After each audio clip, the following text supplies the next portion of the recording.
নমস্কার বন্ধুরা, শ্রাবণী রান্নাঘরে আপনাদের সবাইকে স্বাগত জানিয়ে আমি আবারও একটা রান্নার ভিডিও নিয়ে আপনাদের সামনে চলে এসেছি।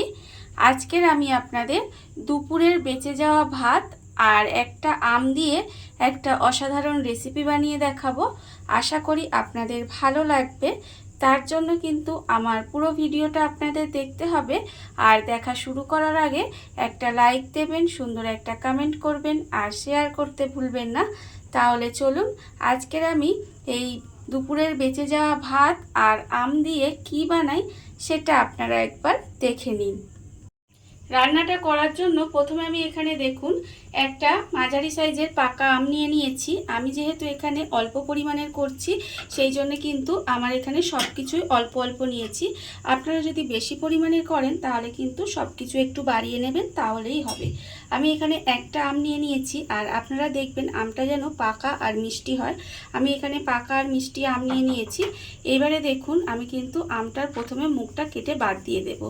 এইভাবে ছুরি দিয়ে কিন্তু প্রথমে আমের যে মুখটা আছে সেটা আমি দেখুন এইভাবে বাদ দিয়ে দিচ্ছি। আর প্রতিদিনের মতো আপনাদের একটা কথাই বলবো যে প্লিজ আমার ভিডিওটা আপনারা টেনে টেনে দেখবেন না, পুরো ভিডিওটা দেখুন, আশা করি আপনাদের ভালোই লাগবে। দেখুন এবারে কিন্তু এখান থেকে একটা এরকম চাকলা আমি কেটে নেব। দেখুন আমি কিন্তু এখানে একটা চাকলা কেটে নিয়েছি। এইবারে চাকলাটা আমি কিন্তু এইভাবে যতটা ছোট ছোট করা যায় ততটা কিন্তু এইভাবে আমি ছোট ছোট করে কেটে নেব। দেখুন এইভাবে কিন্তু আমি আগেও বলেছি যে যতটা ছোট ছোট করা সম্ভব ততটা কিন্তু এইভাবে একটু ছোট ছোট করে কুচি কুচি করে এইভাবে ছুরি দিয়ে কেটে নিতে হবে। আমি এখানে ছুরি দিয়ে করছি, আপনারা চাইলে বটি দিয়েও কিন্তু করে নিতে পারেন। দেখুন আমি এটা এইভাবে কেটে নিয়েছি। এইবারে চামচ দিয়ে এটাকে এইভাবে তুলে নেব। এইভাবে কিন্তু আমি একটা চাকলা থেকে এইভাবে ছোট ছোট করে নিয়ে নিলাম। আমের একটা চাকলা থেকে দেখুন আমি কিন্তু এইভাবে ছোট ছোট টুকরো করে কেটে নিয়েছি। আর বাদবাকি যে আমটা আছে সেটা কিন্তু আমের আমি পাল্প বের করে নেব। এইভাবে একটা ছাঁকুনি নিয়ে নিয়েছি। ছাঁকুনি নিয়ে কিন্তু আমের যে পাল্পটা আছে সেটা এইভাবে ছাঁকুনির সাহায্যে বের করে নেব, যাতে আমের কোনো আঁশ এর মধ্যে না যায়। সেই জন্য কিন্তু আমি এইভাবে একেবারেই বের করে নিচ্ছি। আপনারা চাইলে কিন্তু এটা মিক্সিতেও বের করে নিতে পারেন, তবে আমি এইভাবে বের করে নিচ্ছি। এই যে আমের রসটা আছে এটাই কিন্তু আমার লাগবে। দেখুন এইভাবে ছাঁকুনির সাহায্যে হাত দিয়ে চটকে চটকে এইভাবে নিলে কিন্তু আমের যে রসটা সেটা কিন্তু বেরিয়ে যাবে। এইভাবে আমি আমের রসটা বের করে আবারও ফিরে আসছি। আমের রসটা দেখুন আমি কিন্তু এখানে বের করে আলাদা এখানে রেখে দিয়েছি। আর অন্যদিকে কিন্তু গ্যাসটা অন করে একটা কড়া বসিয়ে দিয়েছি। এইবারে আমি কড়ার মধ্যে দিয়ে দেব ঘি। এখানে কিন্তু দেখুন প্রায় 2 চামচ মতো আমি এখানে ঘি দিয়ে দিলাম। দিয়ে ঘিটাকে প্রথমে একটু গরম হতে দিতে হবে। ঘিটা আমি একটু গরম হতে দেব। ঘিটা আমার এখানে দেখুন গরম হয়ে গেছে। এইবারে আমি এর মধ্যে দিয়ে দেব একটা তেজপাতা আর দেব আমি এখানে অল্প একটু গোটা গরম মশলা। গোটা গরম মশলার মধ্যে এখানে আছে অল্প একটু দারুচিনি, দুটো ছোট এলাচ আর দুটো লবঙ্গ। এবারে দেখুন আমি গোটা গরম মশলা তেজপাতাটা দিয়ে একটু ভাজা ভাজা মতো করে নেব। এইভাবে কিন্তু একটু মশলাটা ভেজে নিতে হবে। এইবারে আমি এর মধ্যে দিয়ে দেব দেখুন যে যে দুপুরের ভাতটা আমি এখানে রেখেছিলাম সেই ভাতটা কিন্তু আমি এখানে দিয়ে দিলাম। দুপুরবেলা আমরা খাওয়ার পরে দেখবেন অনেক সময় এরকম ভাত থেকে যায়, আর সেই ভাতটা কিন্তু আমরা কেউই খেতে চাই না। তখন কিন্তু এইভাবে একবার বানিয়ে দেখবেন সবাই কিন্তু খেয়ে নেবে। এবারে ঘিয়ের মধ্যে ভাতটাকে দিয়ে এইভাবে একটু হালকা করে ভেজে নেব। আর এই সময় কিন্তু গ্যাসটা একেবারে লোতে দিয়ে রাখবেন। দিয়ে রেখে এইভাবে ঘিয়ের মধ্যে ভাতটাকে একটু ভেজে নিতে হবে। আর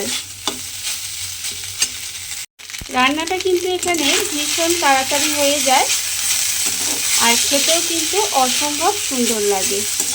দেখবেন এই যে দুপুরের ভাতটা থাকলে আমরা অনেক সময় খেতে চাই না বা কেউই খেতে চায় না, তখন কিন্তু এইভাবে আপনারা কিন্তু বানিয়ে দিতে পারেন। এটা কিন্তু ঝটপট হয়েও যায় আর খেতেও কিন্তু বেশ সুন্দর লাগে। এখানে এবার আমি দিয়ে দিচ্ছি দেখুন আন্দাজ মতো অল্প একটু নুন দিয়ে দিলাম। আর দেবো আমি এখানে নুনটা দিয়ে আগে একটু মিশিয়ে নেব। নুনটা দিয়ে কিন্তু খুব ভালোভাবে একটু মিশিয়ে নিতে হবে। মিশিয়ে নিয়ে তারপর আমি এর মধ্যে দিয়ে দেবো, দেখুন যে আমের রসটা এখানে বের করে রেখেছিলাম, সেই আমের রসটা কিন্তু এখানে আমি দিয়ে দিলাম। আমের রসটা এখানে দিয়ে দিলাম, দিয়ে এবারে খুব ভালোভাবে এটা একটু মিশিয়ে নেব। দেখুন এইভাবে কিন্তু একটু মিশিয়ে রান্না করে নিতে হবে। এইভাবে আমের রসটা দিয়ে একটু ভালোভাবে মিশিয়ে নেব। আমের রসটা দিয়ে দেখুন আমি কিন্তু একটু সময় এইভাবে রান্না করে নিয়েছি। এইবারে আমি এটাকে এইভাবে একটু ভাতটা যাতে ঝরঝরে হয়ে যায় এইভাবে কিন্তু একটু সময় রান্না করে নিতে হবে। দেখুন আস্তে আস্তে দেখবেন ভাতটা কিন্তু ঝরঝরে হয়ে যাবে। এটা এখন একটু জড়ানো জড়ানো মনে হচ্ছে, কিন্তু ঠান্ডা হলে দেখবেন একেবারে ঝরঝরে হয়ে যায়। এইবারে আমি এখানে দিয়ে দেব চিনি।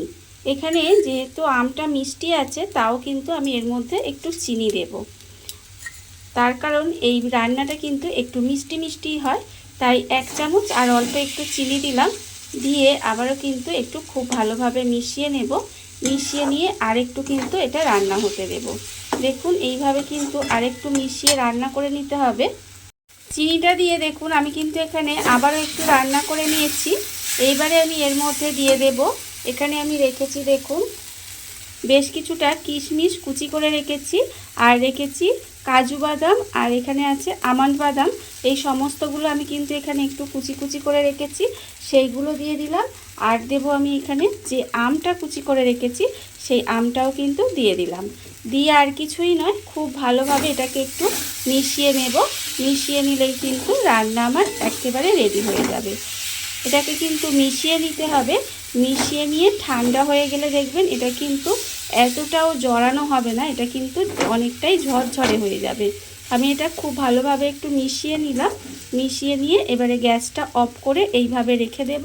তারপরে আপনাদের পরিবেশন করে দেখাবো ঠিক কেমন হলো। দেখুন বন্ধুরা, বাড়িতে থাকা কত অল্প উপকরণে কত অল্প সময় কত সুন্দর একটা দুপুরের বেঁচে যাওয়া ভাত আর আম দিয়ে একটা রেসিপি তৈরি হয়ে গেছে। আপনারা দেখতেই পেলেন, আর এটা কিন্তু খেতে অসম্ভব সুন্দর হয়। এইভাবে আপনারাও একদিন হলেও বাড়িতে বানিয়ে দেখতে পারেন। আর এই ভিডিওটা যদি আপনাদের ভালো লেগে থাকে, আপনারা যদি ফেসবুক থেকে দেখে থাকেন পেজটি ফলো করে দেওয়ার অনুরোধ রইল। আর যদি ইউটিউব থেকে দেখে থাকেন চ্যানেলটি সাবস্ক্রাইব করে নেওয়ার অনুরোধ রইল। তাহলে চলুন ভিডিওটা আমি এখানেই শেষ করছি। আপনারা সবাই ভালো থাকবেন, সুস্থ থাকবেন। আবারও হাজির হব নতুন কোনো রান্না নিয়ে।